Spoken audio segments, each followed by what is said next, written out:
Hey, welcome to the show. We are live. Jim, are you all Super Bowl champion? There he is. He's You like my T-shirt? wearing his Chiefs gear, and yeah, not excited about that at all. But it looks good. If you're a Chiefs fan, it definitely looks good. He's all dressed up for you. What's up with the Blazers lately? You I was want? so excited. This T-shirt showed up last night. I was like hoping it would be ready for. I was hoping it would be here by the time the show happens. So Wow. Wow, Jim. So, yeah, I mean, I'm not a big Chiefs fan, but here you are dressed like it. I would probably, I want to crop you out, but we're going to keep you in because we need you for this episode. So, anyways, we're talking about Dynasty. A lot of people are in keeper leagues. So, there's a lot of Dynasty talk, mainly younger guys they want to keep or they had a roster.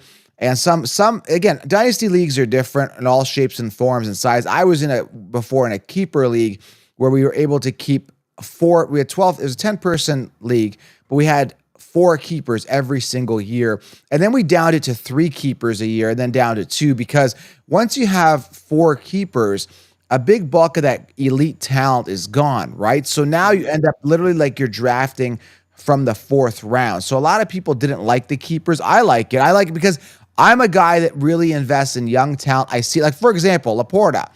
Like I saw that. So I want to be able to keep guys like that, right? So in Dynasty, there's a lot of obvious names, Jim. There's like obvious, like Laporta, you definitely want to keep him. Brees Hall, if you got him, you want to keep him. There's some obvious names. We're going to give you 6 names here today that aren't as obvious. They're good players. And Jim, I guess your definition was they're just going to do better than last year, right? Yeah, I mean, when it comes to the player's value, the trade value of the player, you want that to increase over time. You want guys that are going to be more valuable next season than they are this Yes. season, because those are guys that you can then trade for better draft picks or better players and such. So that was my criteria looking at is like who's in a position to really to who's maybe a little bit depressed on the board, but has the opportunity to move up in the pecking Yeah. order. So that's what I was looking at. How I want to start shows typically, Jim, is I want to do a segment on latest news and notes. I want to kind of cover that prior Sure. to this show. So I have all the news and notes. So Jim, if you didn't do your research, I got it. But you pretty much know before we get into these 6 players, the 6 dynasty players you might want to keep. I just want to highlight the main thing in the news because it's quiet time. The main thing in the news is this running back situation. So Yeah. found out yesterday, Jim, 5 players, big names are Right. not going to be franchise tags. So I want to talk about this before we get in the show because this is huge. So we got Saquon Barkley, who I think it's better he goes somewhere else. I would love to Oh see yeah. him on the Texans. We're going to talk about that. Saquon Barkley, Derrick Henry, Josh Jacobs, Austin Eckler, and Tony Pollard. I repeat, Henry, Barkley, Pollard, Eckler, and Jacobs. I got that right. Yeah, are not going to be tagged, which means the teams probably don't want these guys, right? This is going to be interesting, man. What do you think about this, Jim? I mean, the fantasy fallout is going to be massive. There's going to be some big changes here, and it's going to have a huge impact on rosters and draft position. And frankly, with all these guys, I'm happy they're going somewhere else. I don't like where they're at right now, and there are some running back needy teams out there. Teams like Baltimore, teams like the Cowboys. Man, those teams could do. God, just imagine if Saquon went to one of those teams, or Derrick Henry did. I mean, there's some real opportunity here that these guys could be in a better situation than they were last year. Yeah, for sure. So let's just really quickly talk about that because let's talk about first of all Derrick Henry. You and I both agree that we're not touching Derrick Henry. We're just not going to go near that at all. Derrick Henry's off our list, but it can be promising if he ends up on a team like maybe the Cowboys or maybe the Ravens. So I got to ask you this. What do you think if he ends up on a team like the Ravens, particularly, and then we'll talk about the Cowboys, because they're saying that him and Lamar could be insane together. Yeah, and I don't typically like to take running backs on teams with a rushing quarterback Yeah. because that quarterback typically vultures all the goal line work. And so I would be, I'd be reluctant to take Henry anyway because the guy's 31, and I don't like to draft running backs that old. But on the flip side, someone like Saquon, only 27, I got no problem taking him if he goes to one of those teams. Or I've also heard the Chargers. Love that. I mean, there's some good options out there. Yeah, I can't wait to see how this falls out, and it's going to be crazy. I heard Pollard. Where'd Pollard? I hear he's going to go. He's going to go buzzkill. Oh, I heard he might be going to the Rams. Again, this is just rumor talk. So I'm hearing Pollard maybe to the Yeah, and that Rams. would kill Kieran Williams. I mean, that would, That would destroy it. It would buzzkill yeah. for sure. I think Kieran could still be the guy, but it was still. I don't know. It'd be definitely a buzzkill. Then I heard, who did I hear? Derrick Henry to the Ravens or Cowboys. I heard Saquon to the Texans, and maybe even Cowboys as well. And then how about Henry? I heard Henry. I mean, they could go anywhere. We don't. It's all hypothetical, right? Unrestricted free agents, so they can go anywhere they want. So, Excellent. and these are guys that, especially like a guy like Henry, he wants a ring, right? That's what he's going to look for. He's going to look for the best situation, the best opportunity that they can get him a ring. And so that's why I think like Ravens or Cowboys is probably where he's going to end up. Sorry, I think I heard Eckler to the Rams. Sorry, I may have got that wrong. I thought it was Eckler to the Rams. Either way, I mean, it's still going to buzzkill Kyren Williams. That's what's going to bother me. So yeah, and I'm not sure I'm in on Kyren Williams. I don't think he's big enough. I don't think he's fast enough. Can he do again what he did last year? I'm not sure he can. I'm kind of like mostly out the door on that. But if they bring in another running back like one of these guys, I'd be like, geez, I just don't want any part of that. So you better go easy on Kyren. I'm talking to him to see if I can get him to the Fantasy Sports Summit on with us. So you're gonna have to say that right to his face. I don't believe in you, Kyren. You better stick to your word on that, because all I have to say is last season nobody believed in him. He was like a last round pick. He was like a 16th round pick. I mean, what he did was amazing. Kudos. Sean McVay is a coaching genius. I love that. But can he do it again? He's just not that big, and he's just not that fast. I've got problems with that. So he was a 5th round pick, and exactly. The guy did well considering. And, that's the problem, right? When you have people with such lower draft capital, like you invest a 5th round pick in a guy, the teams tend to always either bring in somebody else or draft somebody else. We saw it with Algier. Algier could have ran for 5,000 yards. He was still a 4th to 5th round pick, and they drafted Byjan. It's almost like it's like a disrespect or something. It's almost like, oh, you're like a 5th round pick, so we could do better than you. I've always sensed. You expect that anymore. I mean, that's just how it is. It happens all the time, and yeah, it's just the league. That's just how they do it. So. It is what it is. All right, so let's. So again, it's gonna be crazy. That was like the main news that broke out. I don't know if I talked about the Cam Newton fight. I guess he was jumped. He fought off 4 plays. Did you see that Cam Newton video where he's wearing? No, I didn't. I didn't hear about that at all. Jeez. You didn't see the Cam Newton video? Oh, Jim, no. You have not been up on the madness news. He's not in the league anymore, so I don't pay a whole lot of attention. But. Yeah, I didn't see that at all on my feed yesterday. Oh, I'm going to have to pull that up for you right now real quick while I do that. So what happened was, I'll pull up my Instagram because that's where I posted it. I posted it off like another website. But either way, I got to pull this up. But this is crazy. So this was a couple days ago. 1 sec here. Let me do a quick screen share. It's not going to look pretty here. You're not going to be in the screen share real quick, Jim. So 1 sec here. Can you see the screen, Jim, or no? Let me just fix this here. Okay, so here's the scuffle here, Jim. Right here. There's a scuffle going on here, and I guess he got jumped by 4 people, but apparently he was trash. He's wearing the Wicked Witch of the West hat there, but he fought off like 4 guys pretty well. Again, here it is how it starts here. There's 4 guys on him, and he just kind of throws them around. But apparently, from what I hear, that he was trash talking them. And they jumped them. I mean, I can't imagine people jumping somebody if there isn't any trash talking going on, right? I would think.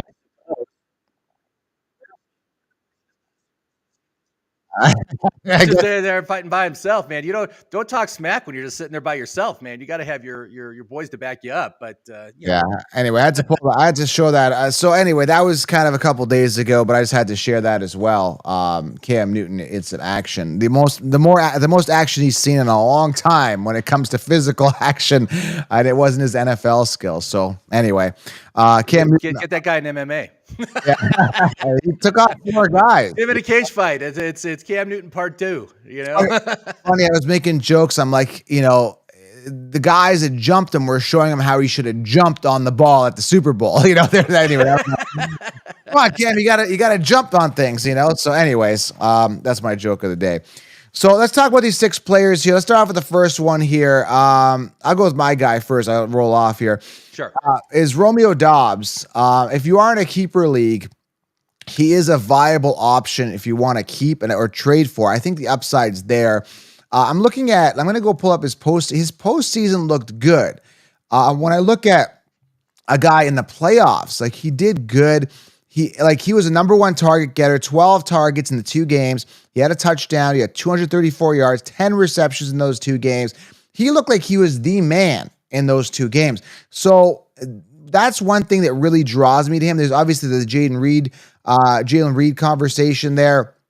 Sorry, Jaden Reed conversation, who was a 2nd round pick. We were talking about draft capital. 2nd round pick, Jaden Reed. Doubs was more, I think, a 4th round pick. Watson has done nothing.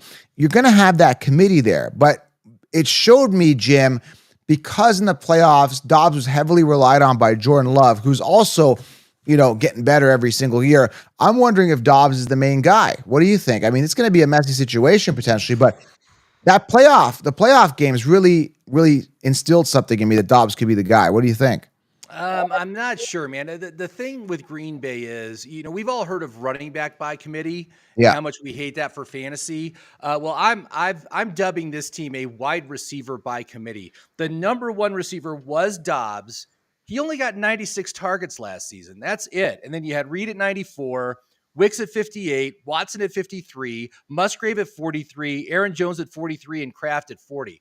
There's like no clear number 1 to latch onto here. It's like a bunch of 2s and 3s on this team. And we know that this coaching staff doesn't like 1s. They don't want an elite number 1 wide receiver. I think their whole MO is just to spread that ball around to as many people as possible.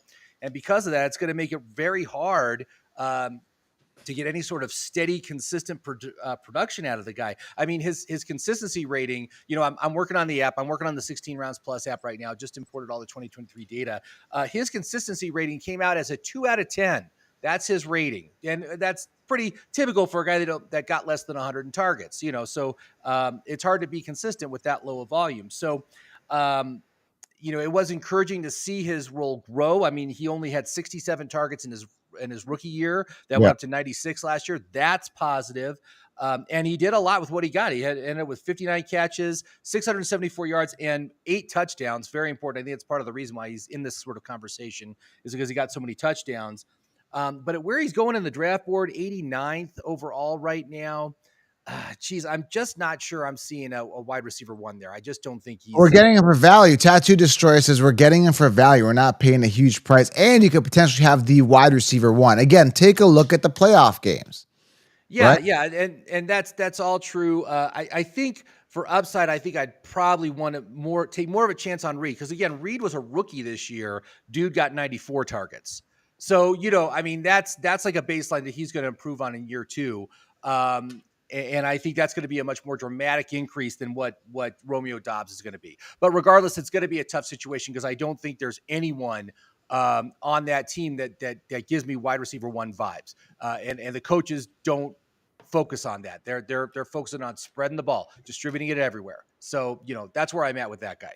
But either way, you're getting a lot of these guys for value. Like I look at the Consheeps, I'm pulling up the PPR rankings, and then I pull up the PPR rankings, and you're getting Jaden Reed at 33, and Doubs comes on after that. Doubs is like 52.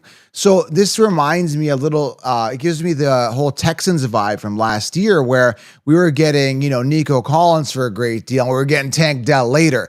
It's like, why do the Consheepses? And this is a great thing. This is where we try to exploit their rankings. That's why 16 rounds is good and 16 round plus, and the draft tool is so good, is because we see beyond this. We see where the value is, right? It's like, how did you not see Nico Collins and Dell last year? How, we didn't believe in Stroud. But like now we've got a proven, Jordan Love that's very capable. And I guess go back to what you're saying, it's like the distribution, nobody really knows. But either way, if I'm getting these guys, after round 6, 7, and I'm going to potentially have myself a wide receiver 1, there's a chance of that that's a steal on its own, right? I mean, that's going to be Oh amazing. yeah, sure, absolutely, and that's what you want. But I'm just saying, me personally, I'm more on board with Reed becoming the one on this team as opposed to Dobbs. Very Dobbs gives me a viable. lot of Christian Kirk vibes. Like a guy that he's good, but he's not a one. He's always better as a two. That sort of a thing. So that's where I'm at with. I thought he was just religious. You said you give me some Christian vibes there for a second. I thought you were talking about that doesn't really impact his gameplay. Well, it could. Some, depends on how religious you are. It could really affect you. So, so yeah, Romeo Doubs, that's my guy. So again, I think Reed is up there, and definitely based on draft capital, as a second round pick, could be the guy as well. So let's move on here. Either way, Dynasty definitely worth a keeper option, especially, some people say, well, I get like a 10th round keeper. Okay, well, I can keep somebody in 10th round or some late guy, whatever. That Dobbs, I think, is still good value. So is Reed. So either one of those guys. Watson, I'm not really sold on based on his injury past. All right, your guy here, Christian Watson. Going to pull it up here. The name Christian Watson. Sorry, No. Chris Godwin. Yes, yeah, Chris, we're too much. We're done with Green Bay now. So let me just preface this. The reason why I like Chris Godwin is because Mike Evans is not under contract. He's going to have to be signed to an extension to stay on this team. So I'm running under the assumption that that Evans is going to be somewhere else this season. Again, he's an older player. He's over 30. He's in the twilight years of his career. He wants a ring. He already got one, right? He already got one with Brady. But if he wants another ring, it's not going to be with Baker Mayfield. He's going to go. I've heard talks of him going to Kansas City, which kind of is a very exciting prospect. One sec. Free agency. Okay. There's a rumor came out yesterday. The Buccaneers are working to retain Mike Evans. FYI. Okay. All right. Yeah, so if they do retain Mike Evans, I'm not really in on this pick. But like I said, I'm looking for upside. I'm looking for a guy that could grow his role. And really, if you look at the volume last year, it was pretty evenly split between Evans and Godwin. What was the difference? Well, the difference was Evans got 15 touchdowns and Godwin only got 2. All right. So if Evans is gone, that's more volume. That's more goal line looks. And that's why I was liking his potential upside. But I'm not going to do anything until we find out whether or not Evans is going to be retained on this team. Yeah. I mean, that's a rumor. So we don't know for sure that Evans is going to stay, but definitely if he's gone, that's great. That touchdown red zone thing is a big difference. And again, so with everything that happens the year before, you got to assume there's going to be some changes. So that gap is definitely getting smaller because it was so extreme where Godwin got, 2 touchdowns, whatever, to 15, whatever it was. Right. Like that gap was so massive, right? You got to assume that it's going to, it can only get closer. So maybe Godwin gets 7 touchdowns, Evans gets 10 or something like that. But it was just such a massive gap that I just don't see it as sustainable as much as Evans is a red zone target. And you got to assume that things change, right? Injuries happen, teams adapt and realize, hey, they're going to use Evans. We saw it last year. We need to cover him in the red zone. Some double coverage there opens things up for Godwin, opens up things for Otten. They open up things for a running game, right? Things change every single year. So I think Evans is coming off, he's older now, right? How old is this guy? Like he's like 31 or 30. I think it's 31 next year. So yeah, that's usually when the decline starts, after their 30, after their year 30 years. So, not appealing to me, just not appealing to me as a guy that I'm going to be targeting. When I'm looking at wide receivers, he's not it. And where is he sitting? I think even the Consheeps are actually aware he's wide receiver 18 right now, which amongst wide receivers. So they even know that he's coming off a pinnacle here, but he's old as dirt. Like, I don't know. Yeah, and there's definitely going to be some regression there for Evans, especially with the touchdowns. I just don't see him being able to sustain 15 touchdowns again next year. But regardless, like I said, if Evans leaves, Godwin is the one. And so therefore, that's a guy I want to invest in. I want to get this year because he'll be more valuable at the end of next year. Plus, he's only 29, so he's still in his prime. There's things that can happen here that are very positive for his situation. So. All right, guys, make sure you guys do smash thumbs up, drop a comment, make it interactive. And again, this is the dead. I keep telling people this is the dead of fantasy. So if you're here, let's make some noise because you guys are the lions of the group. You guys are the Spartans. You ever seen the movie 300, Jim? Remember 300? I have seen 300. Yes. Okay, Yes. well, you have like the 300 guys, right? And they're like, Yes. You're right. That's what we're like, man. yeah, no, We but should just take our shirts off, man, and no, carry the spear and the shield.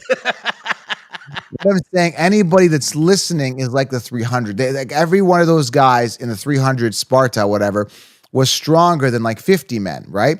So anyone that's here, I give them credit. If you're doing fantasy in February, I mean, I give props to you, man. This is amazing. Like this shows passion. So I'm encouraging you guys because you guys are stronger than the average man and woman. You guys need to go and hit the thumbs up, turn on the bell, and let's get this snowball rolling. Because if we get this core of the 300s initially, the strong ones, that's going to start really snowballing. And then we're going to recognize these people. I remember you back in February when this thing have thousands of people in here. It's going to be a lot of fun, man. But we got the core 300 here, Jim, with the listeners. That's right. And if we could, we would give you guys the thumbs up, man. You know? One guy says here his name is CB. He's a cornerback, I'm assuming. Cornerback. See, I have Dell, Gibbs, Love, Flowers, Lamb, and Puka. And very nice. That's a very nice roster build right there. That's wow. It's young. It's upside. Oh wow, that's impressive. I somehow don't. That is impressive. Jim's getting up for this, so a standing O. All right, let's move on here. We got to get through this. Now, this one I'm not too crazy on. Like, I don't want to discount this guy, but I'm saying like I think things have to happen in order for me to really get on board. But the potential is there. Is Zamir White. Now, Zamir White, obviously, with Jacobs there, not going to be as viable. But if Jacobs is gone, and again, I get this feeling that he could really take a step up. But again, going back to the draft capital thing, you have to be cautious because he wasn't drafted with high draft capital. I think he was a 4th round pick. I gotta go back here, double check this. Yeah, I didn't see. Let me check. I think he was a 4th round pick because I did some research before this, guys, and I'm gonna pull it up real quick. Yeah, a 4th round pick in 2022, going into his 3rd season. So last year, 104 attempts, 451 on the ground, 4.3 yards per carry, and a touchdown with Jacobs there. Again, I'm not overly excited, but if you want that value, if you say, hey, I get to keep a running back around 12 or something like that, there is some upside here in Dynasty leagues, okay? Again, I want to get this out of the way. I'm not excited. I'm not over the moon giddy about this guy, but I don't want to keep telling you the same things. I like Tajay Spears and all these other guys that have upside. I just want to give you a name that if you're looking for value, if he's sitting on your roster, be aware when you're making your keeper decision. If Josh Jacobs moves, this could be good. Another thing to monitor if you do get Zamir White, you really want to watch the draft. If they acquire a running back in the 3rd round or 2nd round or something like that, then there's going to be issues for Zamir White. And it depends on what veteran they bring in. But Zamir White, if Jacobs is gone, if the perfect storm fits, he could be a very viable player this year, man. He really can. Oh, yeah, absolutely. The thing that was impressive was how he performed during, when Jacobs was out, which was the final 4 weeks of the season. He averaged 20 touches and 3 targets per week. So that is amazing RB1 volume. And so for me, he seems like at worst a premium handcuff player, a player like Zach Moss, who, whenever JT was out, he was in there and performing at RB1 levels. I think Zamir definitely has that ability. Certainly, this is a team that who the hell knows what's going on with this team. I just, it seems like a tear down to the baseboards rebuild. I mean, they got to just like kind of start over.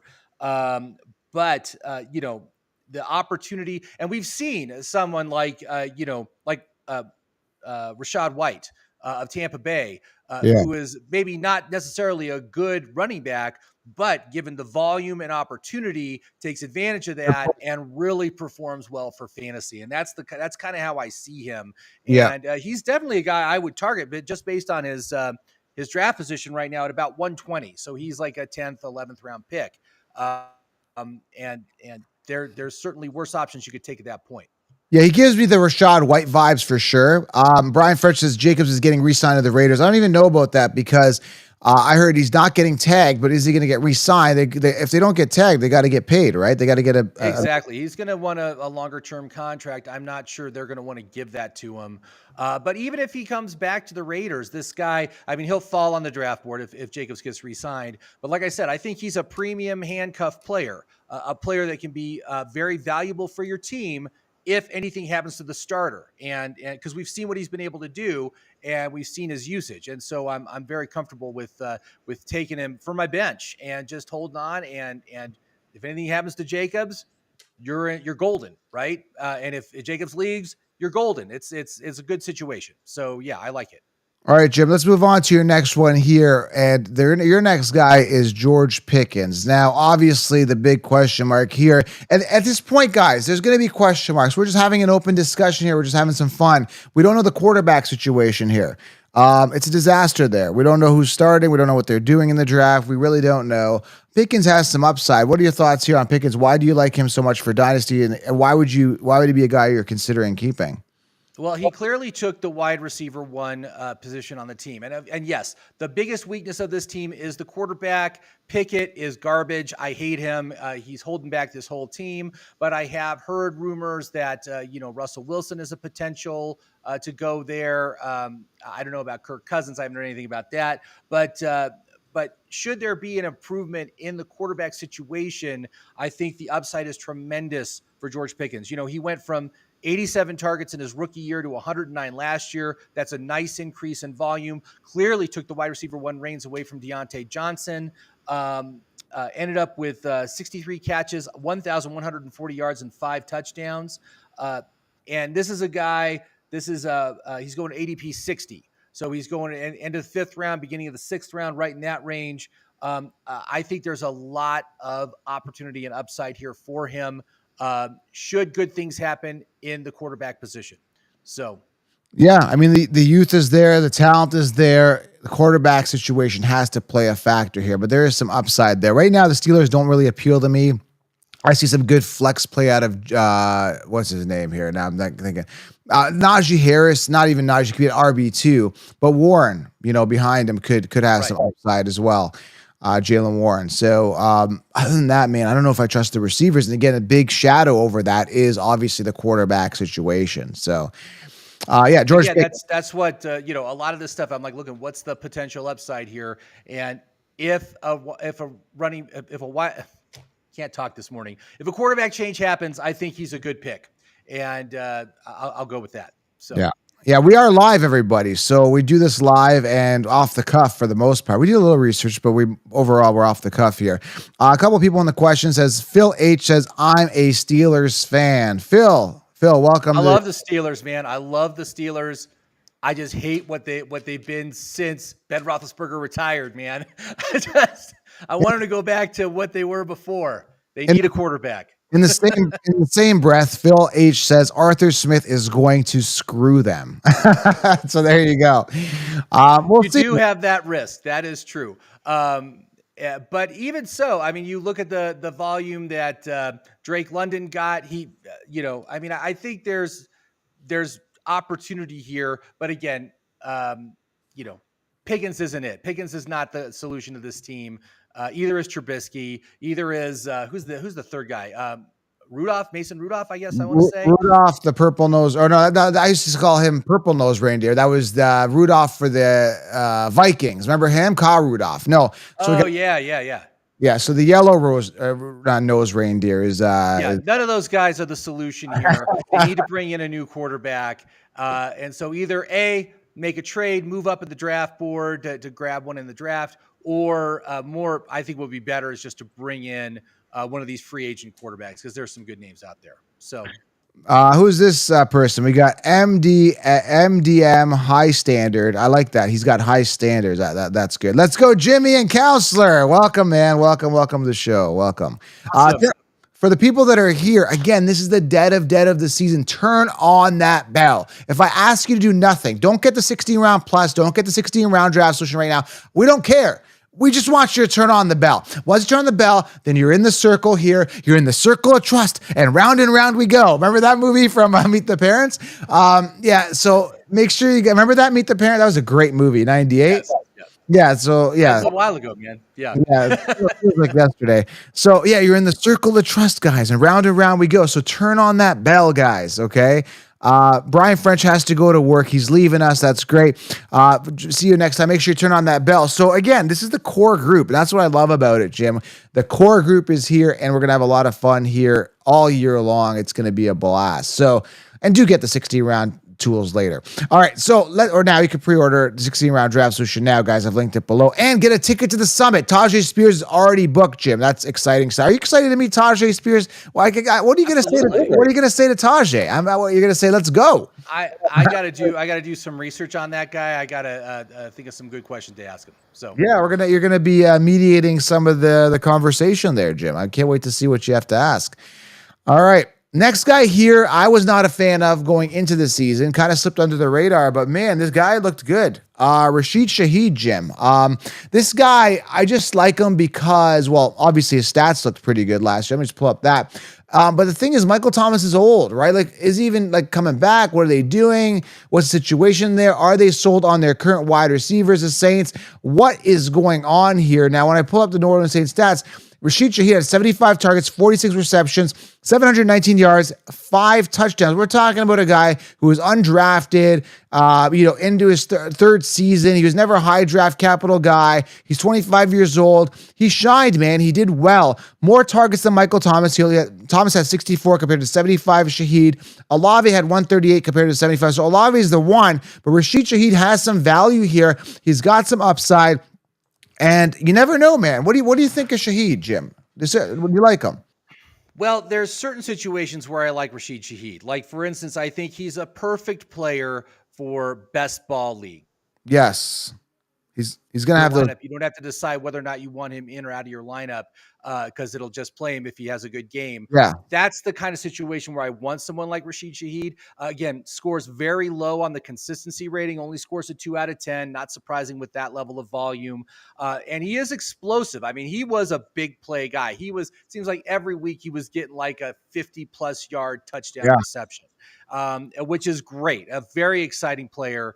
But of course, Olave clearly far and away the one on this team. Yep. And I'm just not sure I could trust him for your regular fantasy football league just because of his volatility. However, this is a guy, if you happen to have him on your dynasty league, he might be an excellent trade to get like some good draft capital or something, because there is a lot of excitement and buzz about him. He is very valuable right now because of the kind of season that he had.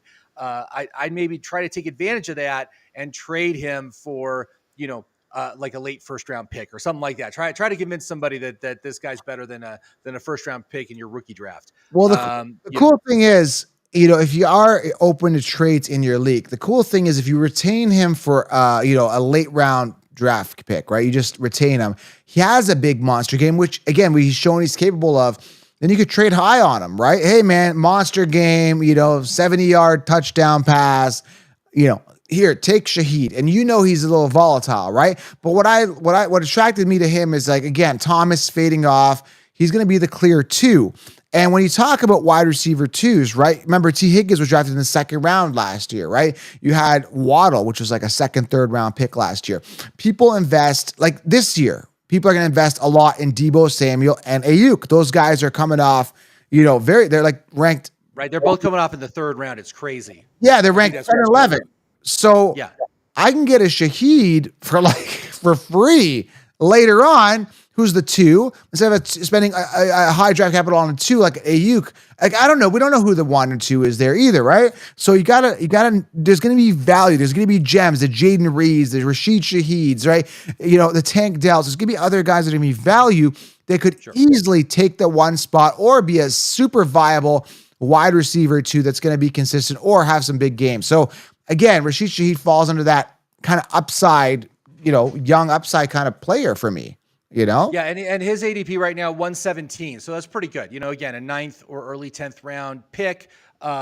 Certainly someone like I said, in best ball, I really like him. Not sure I would take him in a regular league just because of the volatility. But yeah, I mean, he certainly is an exciting player, and All right. that's cool. The last guy is exciting, and especially on the team he's on. So before we get to that, make sure you guys do secure the 16-round draft, so you can pre-order right now. While you're checking out, make sure you guys do grab a ticket to the Fantasy Sports Summit. It's gonna be wild, August 21st. Jim's gonna be there. I'm gonna be there. The bald guy's gonna be there. And Tajay Spears. So far, we're working to lock up other talent. It's gonna be super exciting. The Fantasy Sports Summit. Get your ticket below. It's gonna be awesome. All right, so Jim. Here we go. Your last guy here. I like him. The upside's there. He's come out and said, give me the ball. I want to be the 3-down workhorse back. Give me the ball. Will he get it? Rhamondre Stevenson. What are your thoughts?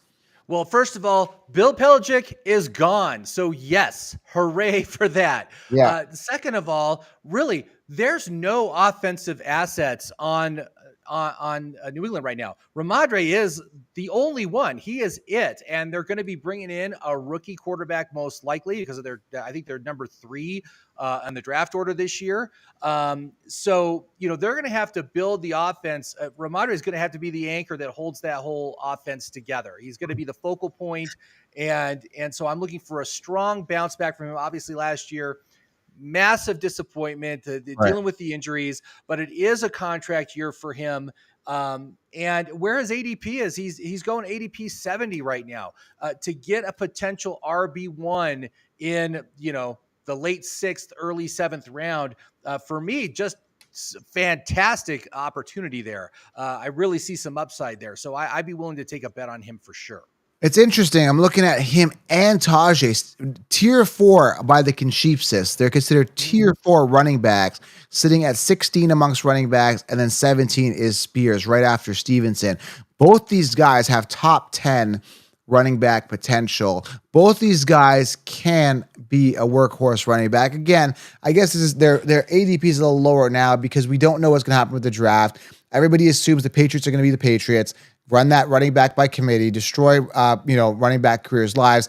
And Henry's still there with the Titans. Now, one thing, again, similar to what we talked about, was my concern with Tajay is he was not Tajay, I apologize. Rhamondre is that he is a 4th round pick. He was a 4th round pick by the Patriots in 2021 going into his 4th season. So, he's got in 2022, he had a 1,040 yard rushing season, just over 1,000 yards last year, 619. He was hindered, obviously, with the committee there. The talent is there, but he's just not really, in the 3 years he's not really, wowed us like completely like over the top, but the potential is there. What do you think? I mean, is that going to be a problem? I don't know. Yeah. I mean, last year he was seriously overvalued. Remember, he was going in the top 2 rounds. I was like, you never want to do that with Bill Belichick's offense. You never want to do that. Obviously, he was dealing with a lot of injuries last season. That was problematic. But I've always loved the contract year players. And we've seen he's been able to do it. 2 seasons ago, he did it. He was great. He was the RB1 on that team. Yeah. He did fantastic. There's no reason why we can't see him do it again on a contract year when he's playing for the big money. So, I'm confident that he is definitely going to bounce back this year. It's a better situation overall. It's not Bill Belichick in the coaching room anymore, screwing up that backfield. And I don't think Zeke Elliott will be back. I don't think he'll be back. So, it'll be his to run. So it'll be his backfield. Yeah, it gives me the warm and fuzzies, and that I don't really get that with a lot of players, especially in fantasy football. I just feel like if I get him, and it'd be so perfect if I can get him as my RB3, like I secure like a Brees or by Jan round 1. I end up getting another running back, and he's like my RB3. This is where I think we may not. I'm still laying out 16 rounds, and a lot of this it gets laid out after the draft. But I'm almost comfortable probably securing an ace wide receiver with my second pick. I got to see who falls, right? If I don't get Brees or Bijan in round 1, I may go wide receiver there. I don't know. I may get Laporta round 2. I don't know. It's gonna have to see how it falls out. But I think Stevenson can be that workhorse. I think Spears can be that workhorse without investing a 2nd or 3rd round pick on a running back. It's gonna be a great season. We're seeing the value, Jim. It's gonna be awesome. I can't wait. Yeah, and like I said, this is a continuing trend. We saw it last year. Running backs are not as valuable as they used to be on the draft board. Remember how, like in most years, you go back 3 or 4 years ago, and in the first round, it was like 8 or 9 running backs, maybe two wide receivers, and Travis Kelce. That was the first round. Nowadays, it's flipped. It's usually 7 or 8 wide receivers, maybe 3 or 4 running backs. And so because of that, there's better running backs that are available later than you would think. And I'm doing best ball drafts right now, and so what I'm seeing there is, in the first 3 rounds, only 10 running backs are being taken in the first 36 picks. So you can still get yourself an RB1 in the 4th round. And, Wow. that's just the nature of best ball. It's always a lot more wide receiver heavy in best ball as opposed to your regular league. But that's what I'm talking about. You're going to see it in regular leagues as well, although they're just not as pronounced as it is in best ball leagues. So, but you can take advantage of that, and you can get players. And we saw last year, there were so many players that were either mid-round or late-round running backs that were RB1s. They just came out and they did great. Kieran Williams, who else am I thinking of here? Rashid White. We were talking about him earlier.